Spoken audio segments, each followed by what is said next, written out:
Assalamualaikum warahmatullahi wabarakatuh. Perkenalkan, nama saya Fatur Azim Nur dengan NPM 23.100.200.06. Kali ini saya akan mempresentasikan aplikasi yang telah saya buat, yaitu Sistem Informasi Pelayanan Surat Persetujuan Berlayar atau SPB berbasis web. Aplikasi ini dikembangkan untuk membantu proses pelayanan surat persetujuan berlayar di lingkungan Kasyah Bandar, agar menjadi lebih cepat, terdokumentasi dengan baik, transparan, serta mengurangi penggunaan dokumen secara manual.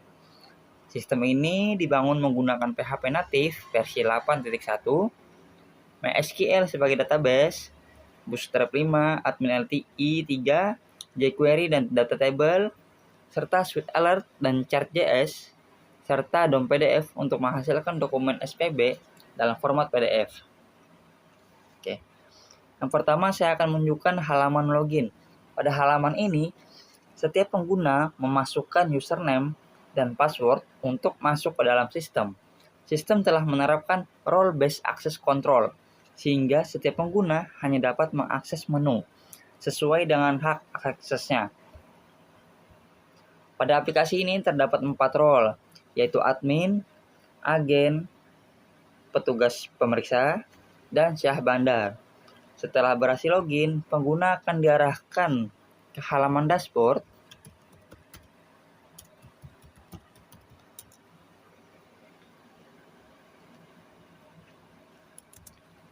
Pada halaman dashboard menampilkan ringkasan informasi seperti jumlah perusahaan pelayaran, jumlah kapal, jumlah nahkoda, jumlah pengajuan SPB, jumlah SPB yang telah diterbitkan, serta grafik statistik pengajuan berdasarkan periode tertentu. Dashboard ini bertujuan agar pengguna dapat melihat kondisi sistem secara cepat melalui informasi yang disajikan dalam kartu statistik dan grafik. Selanjutnya, saya akan menjelaskan menu master data yang terletak pada sidebar. Menu pertama adalah master user. Pada menu ini, administrator dapat mengelola seluruh akun pengguna sistem, mulai dari menambah pengguna, mengubah data pengguna, mengaktifkan maupun menonaktifkan akun,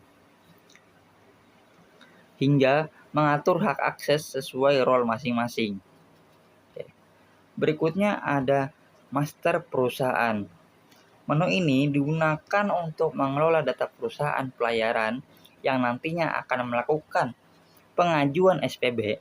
Data yang disimpan meliputi identitas perusahaan, alamat, kontak,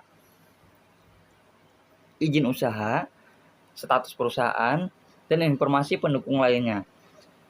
Selanjutnya ada master kapal.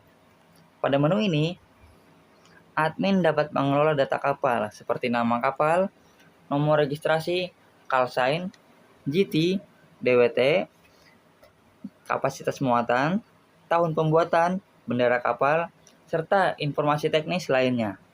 Data kapal inilah nantinya digunakan pada saat proses pengajuan SPB. Berikutnya ada master jenis kapal.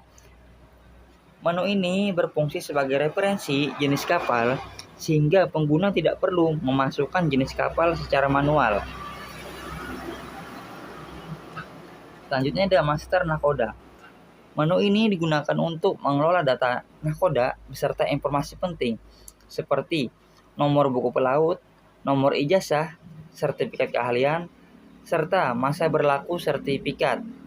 Sistem juga memberikan indikator warna untuk menunjukkan apakah sertifikat masih berlaku atau akan segera habis masa berlakunya. Kemudian terdapat master pelabuhan. Dalam menu ini berisi seluruh data pelabuhan yang dapat digunakan sebagai pelabuhan asal maupun pelabuhan tujuan. Informasi yang disimpan meliputi nama pelabuhan, jenis pelabuhan, kelas pelabuhan, lokasi, koordinat, hingga status operasional. Berikutnya ada master jenis muatan. Menu ini berfungsi untuk mengelola jenis-jenis muatan yang dapat diangkut oleh kapal. Selain nama muatan, Sistem juga menyimpan kategori muatan, satuan, serta informasi apakah muatan tersebut dalam muatan berbahaya atau tidak. Selanjutnya, terdapat master rute pelayaran. Pada menu ini, admin menentukan hubungan antar pelabuhan asal dan pelabuhan tujuan beserta jarak pelayaran, estimasi waktu tempuh, serta jenis pelayaran. Data ini nantinya akan dipilih secara otomatis saat mengajukan SPB. Oke. Menu terakhir adalah menu dokumen persyaratan SPB. Menu ini sangat penting karena admin dapat menentukan dokumen apa saja yang wajib maupun opsional untuk setiap pengajuan SPB. Dengan konsep ini, apabila terdapat perubahan regulasi, admin cukup menambahkan atau mengubah daftar dokumen tanpa perlu mengubah source code aplikasi. Oke, selanjutnya saya akan mendemonstrasikan proses pengajuan SPB yang dilakukan oleh agen.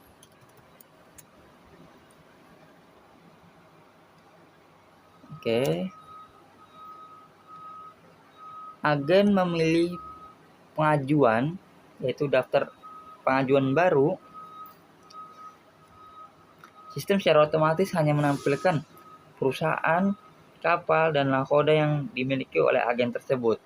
Setelah memilih rute pelayaran, sistem akan mengisi pelabuhan asal dan pelabuhan tujuan secara otomatis. Kemudian agen mengisi informasi pelayaran seperti tanggal keberangkatan, estimasi tiba, serta keperluan pelayaran.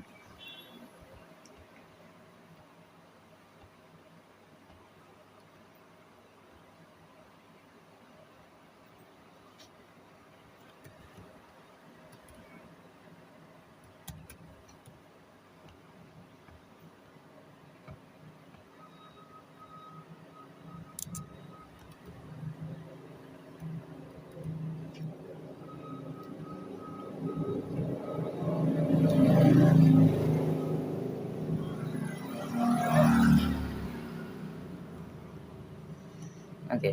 Langkah berikutnya adalah mengisi detail muatan.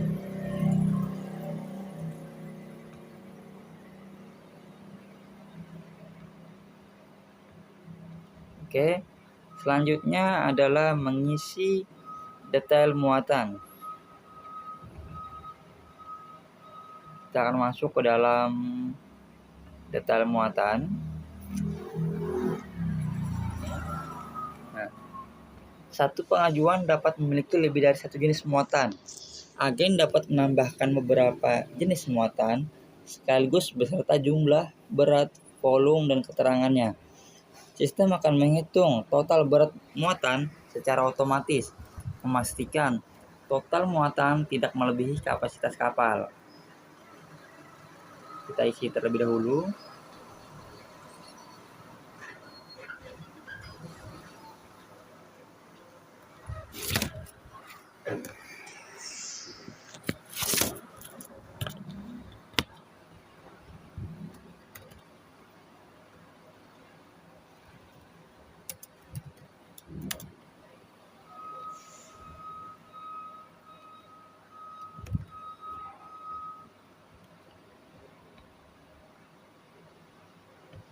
Oke. Setelah itu, agen masuk ke halaman upload dokumen persyaratan. Oke, kita akan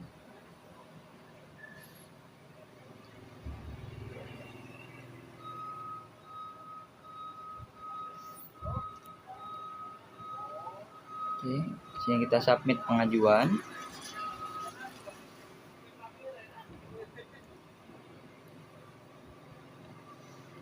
Oke.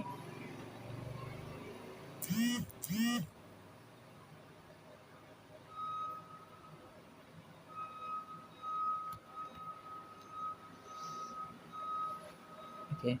Setelah agen mengunggah seluruh dokumen yang diperlukan sesuai format dan ukuran file yang telah ditentukan oleh sistem, dokumen dapat di-preview sebelum dikirim. baik dalam bentuk PDF maupun gambar. Apabila seluruh data telah lengkap, sistem akan melakukan validation otomatis. Sistem memeriksa kelengkapan data, pengajuan data muatan, dokumen wajib, masa berlaku dokumen, status kapal, status perusahaan, serta masa berlaku nakoda. Jika seluruh validasi berhasil, agen dapat menekan tombol submit pengajuan. Status pengajuan kemudian berubah dari draft menjadi diajukan. Setelah dikirim, data pengajuan tidak dapat lagi diubah oleh agen. Oke. Selanjutnya saya akan menunjukkan proses verifikasi oleh petugas.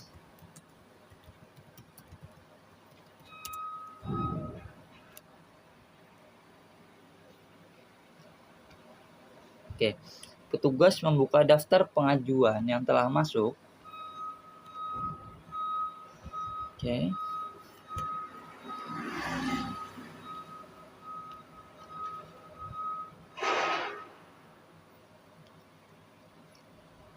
Setiap dokumen diperiksa satu persatu. Petugas dapat memberikan status valid, revisi, atau tidak valid disertai catatan pada setiap dokumen. Apabila terdapat kekurangan, sistem akan mengubah status menjadi perlu revisi, sehingga agen dapat melakukan perbaikan. Jika seluruh dokumen dinyatakan valid, maka status berubah menjadi lulus verifikasi. Oke, kita akan isi terlebih dahulu.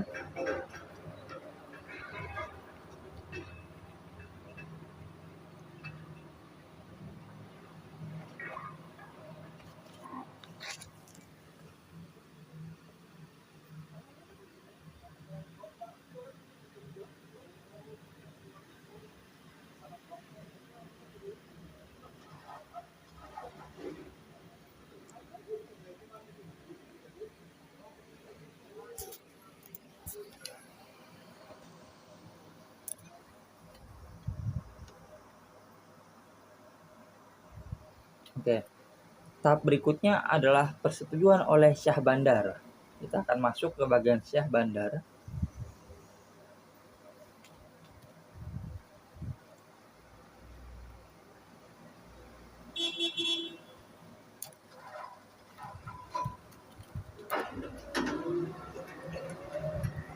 Oke. Pada bagian persetujuan oleh Syah Bandar,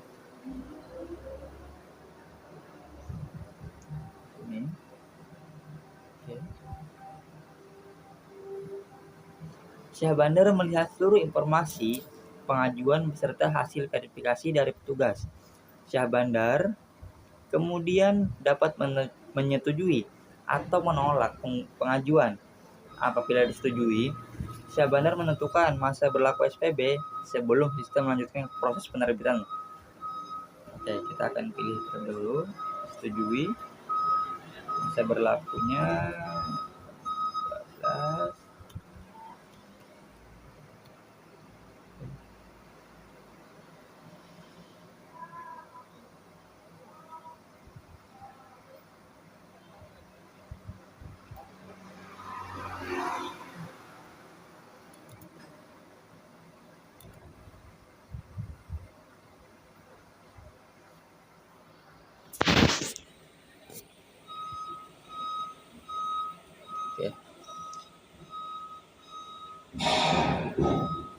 Selanjutnya adalah penerbitan surat persetujuan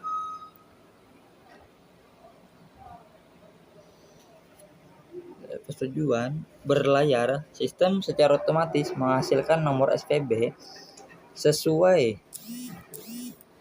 format yang telah ditentukan. Kemudian, sistem dapat membuat QR Code sebagai media verifikasi keaslian dokumen. Selain itu, sistem juga menghasilkan dokumen SPB dalam bentuk format PDF yang dapat di-preview, diunduh, maupun dicetak.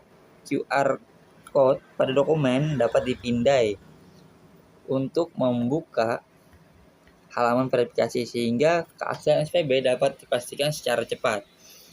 Seluruh aktivitas penting di dalam sistem, mulai dari pengajuan, verifikasi, persetujuan, hingga penerbitan SPB, tercatat dalam riwayat status sehingga proses dapat ditelusuri dengan mudah.